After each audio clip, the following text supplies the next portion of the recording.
Welcome to Kmfbz Radio. I would like to proudly welcome the Prince of Punk, Mr. Ted Axe. Welcome to Kmfbz Radio, brother. Oh, thank you for having me.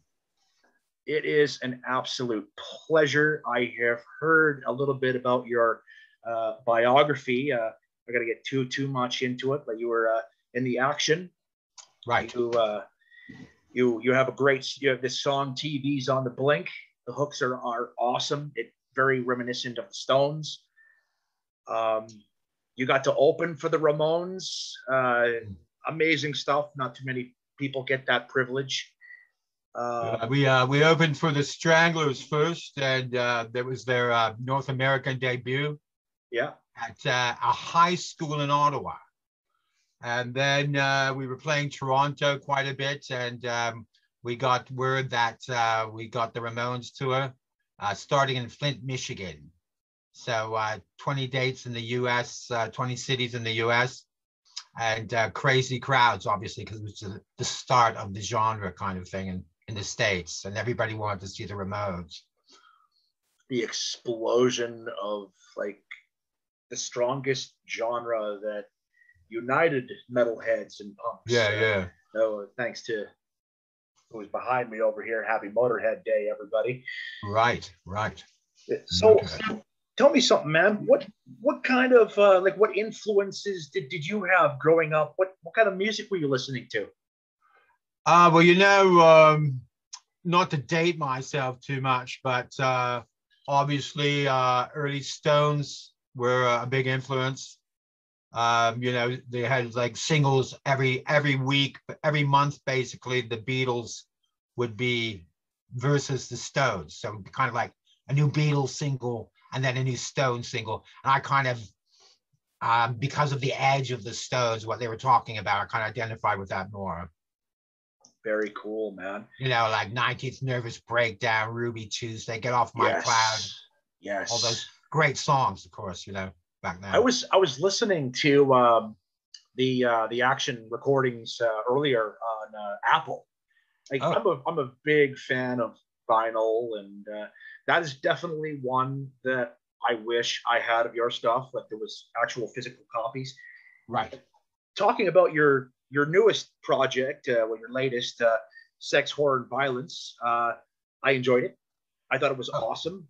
Get Out of Rehab had that great London After Midnight deal that I love very, very much.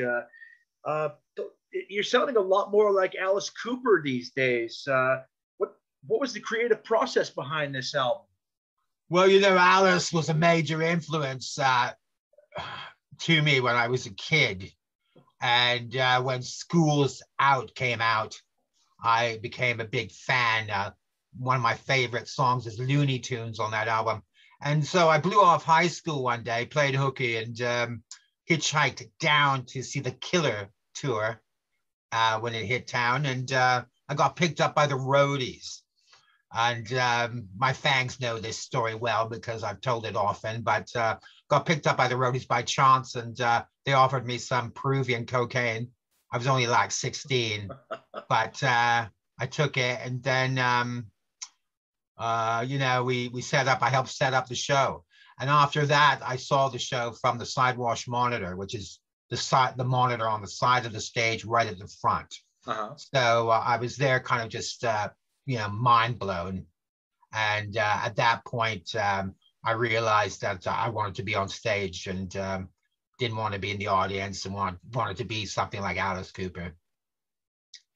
It's really awesome, what you've done here, and you have another project called Sister Hyde. Is this something new, or where can we get albums for that one? Well, Sister Hyde is again a virtual album, and it is on Bandcamp. sisterhyde.bandcamp.com is the album address. And that was really formed in Seattle in the, I guess it was 2000 and 2003, 2004, 2005, and lasted until about 2012, 2014, actually. Mm-hmm. So a good 10 years in that. I formed it in Seattle and then brought it up to Toronto and continued it here for a while with the different band members. So that was kind of more, I guess I'd have to say, kind of poppy glam than my darker stuff that I'm doing now. So it kind of became much more dark after Sister Hyde. I was going to say, like, almost along like that, like there's definitely that glam sound, like Dangerous Toys, or you know, some of the like the dirtier groups, like maybe, you know, a bit of Motley Crue, but more Dangerous Toys to me, because like they had that specific sound, in I hear that in yours. Right. Huh. Yeah. Yeah, kind of glam rock, more glam rock, I'd have to say, than my current stuff. It's very cool. So what other things like have you been doing, like in these last couple of years? Are you working on a new album, or? Yeah, because of this lockdown, we were scheduled to release a new album, and we went in and did 4 tracks last March. And obviously we couldn't continue after that. So all I have to do was put some lead vocals down on it, because it's almost all finished. And we're gonna add some more tracks after that. So, but this one will be called The Count of Rock. I love it. Yeah, that's what my fans know me by, The Count of Rock. So sometimes the Count, you know, whatever that comes easiest. But that's what's going to be called, The Count of Rock, and it's along the same lines. It's got some faster tunes, because 10 Acts, the Sex, Horror, Violence album, is kind of more mid-tempo. Mm-hmm. Maybe 1 or 2 fast tunes on it. This is kind of more faster and a little more urgent. I can't wait to hear it. But with the pandemic, how has it hurt the scene where you are, and what are others doing to save our venues? Well, you know, everything's closed in Toronto. All the clubs closed. So it's going to be a challenge to get back out there and get some shows. I've been trying to line up some stuff for Halloween, hoping that Halloween will be safe for everybody. But who knows at this point? Yeah, so already before the virus, a lot of clubs closed in Toronto, and we were kind of going out of town.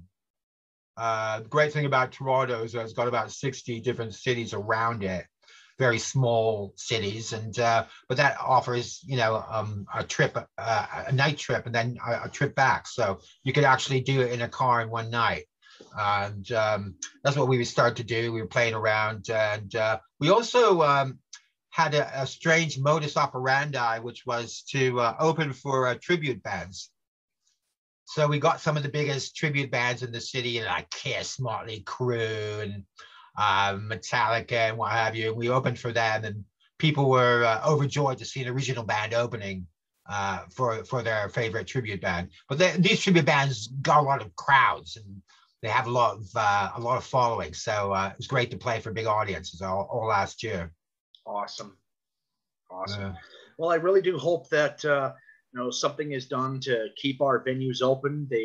Our Starlight Room here in Edmonton is running on virtual shows. Sadly, no metal or any of that. But I wish that they could do something more, like to stay open, because if we don't do something to save these venues, our bands are going to have nowhere to play. Exactly right. Yeah, that's true. And that's going to be a real problem. It's unfortunate that people aren't really taking it seriously, and of course here in Toronto, they're going to be opening up before the long weekend, so that's probably going to be a big mistake, because then it'll go back again into another wave. I love that. You just sounded like Anthony Hopkins there for a moment, my friend. If only I had that Oscar. No shit, eh? Yeah. Fuck. So I got a real serious question to ask you here. This craziness going out in the world today, and there was a quote that Glenn Danzig said, and I quote, "The punk explosion would never have existed, and it couldn't start in an era like this." How are your thoughts on this woke culture bullshit? The punk. What was that? What was his quote? The punk explosion would never have existed, and it couldn't start in an era like today. Well, probably not. I'm like one of the. It's funny because I'm one of the only guys who doesn't have a cell phone, and I've done that purposely because when I'm out of the house, I don't want to be online, and yet I see everyone else on their phone, and everybody's supposed to have a phone, but I don't have one. But I don't think that the punk explosion could have happened with the advent of the cell phone. I agree. I was wondering about like myself, like what could it be what was it about punk that would make it so that where it didn't exist? I mean, back in the day, you had yourself, the action and the Stranglers, the Ramones, the Misfits, Social Distortion, Bad Religion, SNFU, DOA. The list goes on of the explosion of great fucking punk that came out in those times. Right. Like, I think, honestly, in this era with the pandemic and that, people would go fucking crazy. They'd storm the streets. Yeah, that's probably true. Also, there was a lot more angst. Yes, thank you.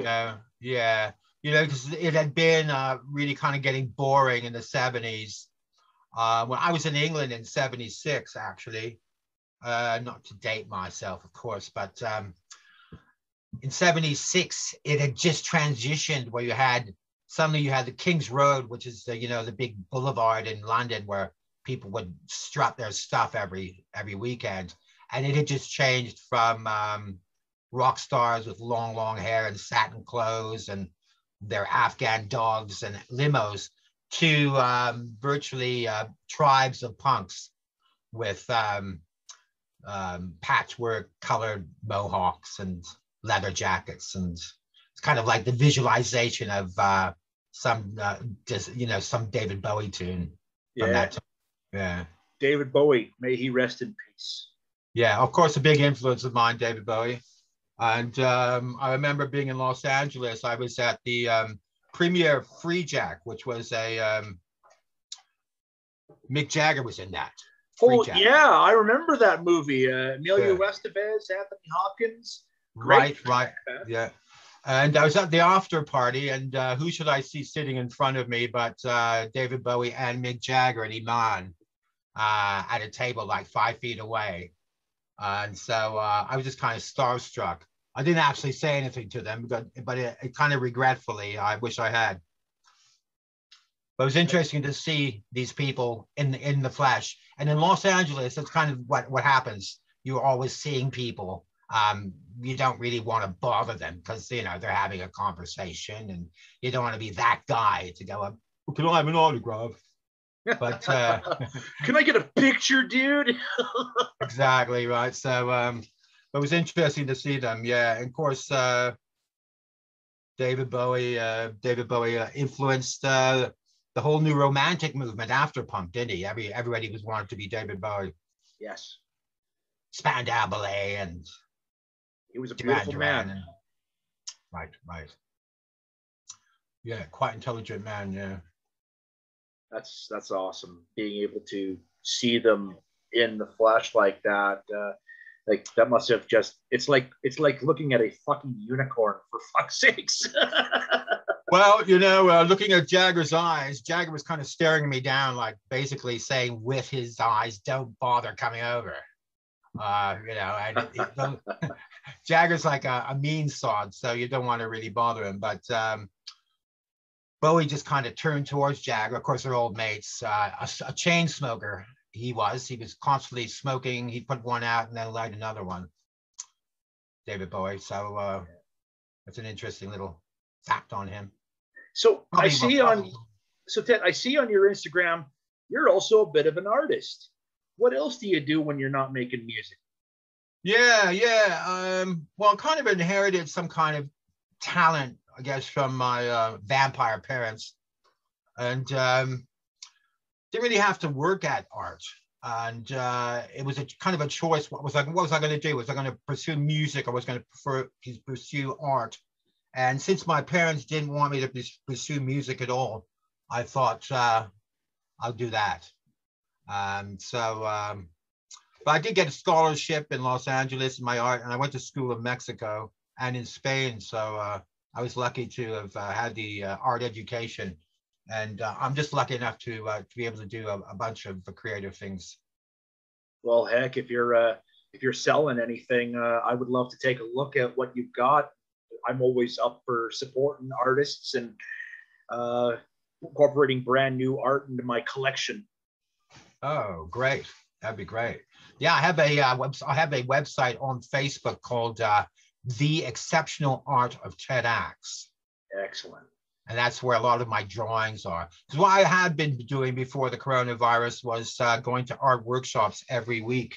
And so maybe 2 or 3 times a week, I'd be drawing from life in a workshop in Toronto. And then, of course, those closed down as well because, people not able to get together in gatherings. So yes, I haven't been able to do that. But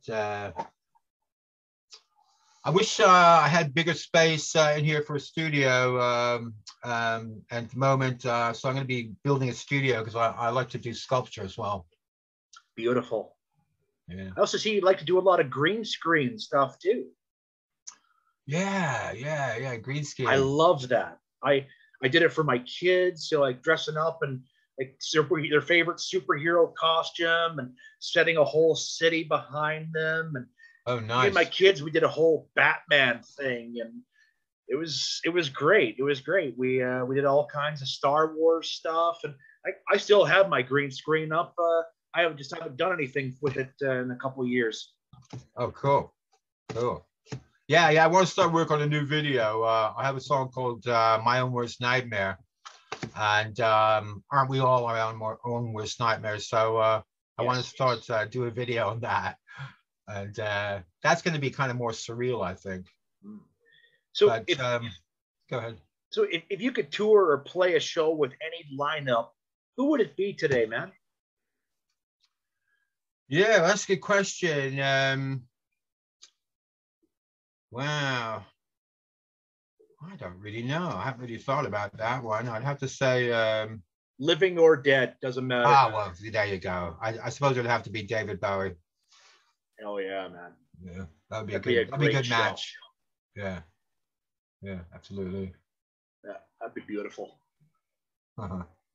So you look like a man who enjoys the vampire life, the horror movies. Like what inspires the look? What do you like, man?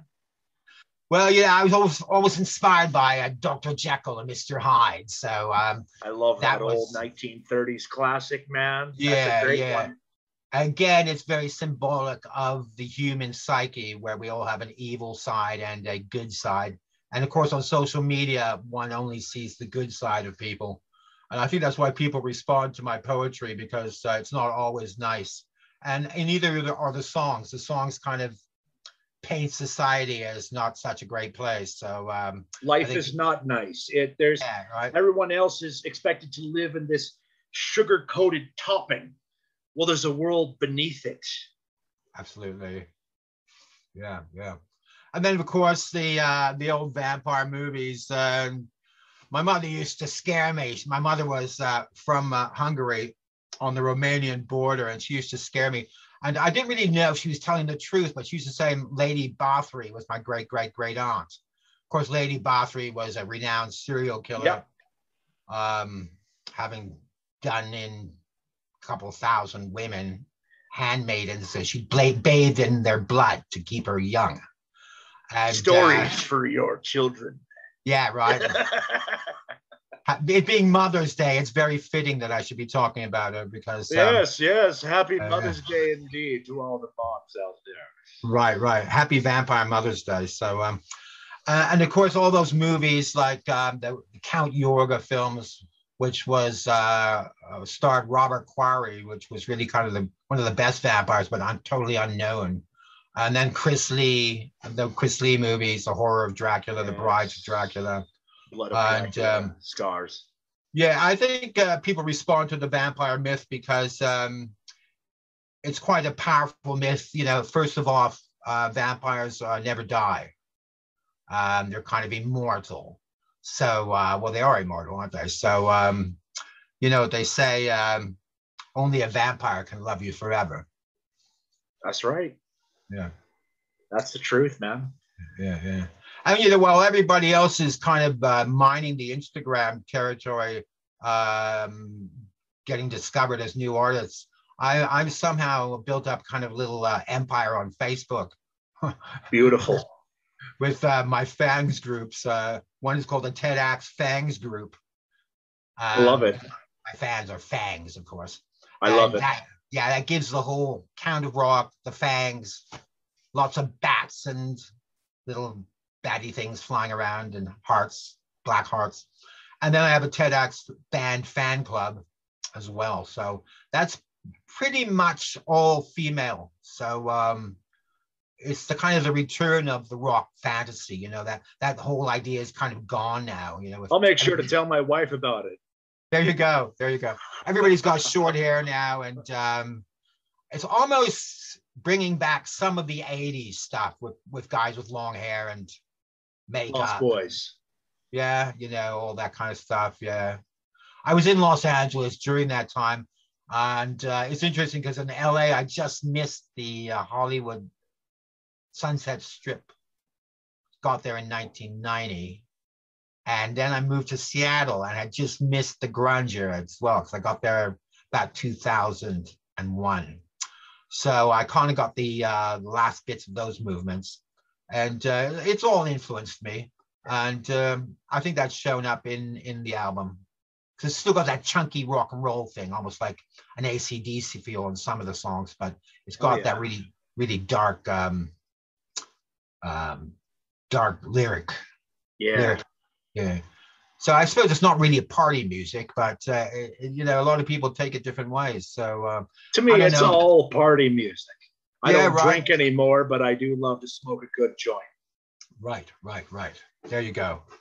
The power of marijuana. Yeah, thank God they legalized it. We'd all be insane. So let me ask you something, Ted. If someone made a bio picture about you, who do you think would play you? Oh, Mark Wahlberg's already been taken. Yeah, thank God. I don't want him. Wouldn't want him. Well, if you remember the movie Rockstar, where he I know. Judas Priest thing. Yeah, I know. Yeah, right. Rockstar. Let's see. Yeah, I don't know if anybody can play me, actually, but no, I can't really think of anyone at the moment. Good question. Yeah. I don't know, really. No.